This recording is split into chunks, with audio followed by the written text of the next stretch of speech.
सध्याच्या काळात मुलींना शिक्षण द्यायचं म्हटलं तर लोक म्हणतात मुलीला शिकून काय फायदा आहे का? दुसऱ्याचं तर धन आहे. अहो तिला किती प्रॉपर्टी, किती तिला पगार झाली, किती मोठ्या नोकरीला लागली तरी दुसऱ्याच्या तर स्वाधीन करून द्यायचं आहे. सांगू सध्याच्या काळात फार वाईट वाईट घटना घडत आहेत. ती प्रॉपर्टी धन दौलत पाहून तुम्ही तुमच्या मुलीला द्याल, पण तिच्या भाग्यात काय लिहिलेलं आहे हे तुम्हाला कोणाला नाही कळणार.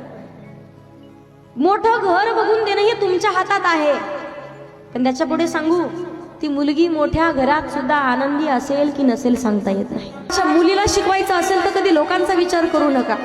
स्वतःच्या पायावरती तिला उभं करा, कारण लग्न लावून द्याल तिचे सौभाग्य जे आहे ते आयुष्यभर तिच्या सोबत राहील असं नाही.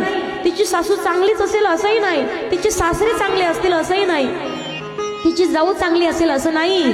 पण उद्या कोणताही प्रसंग तुमच्या मुलीवरती आला ना, त्या मुलीला कमीत कमी स्वतः कष्ट करून, स्वतः काम करून तिचं पोट भरवणे इतकं तरी ज्ञान त्या मुलीला दिलं पाहिजे.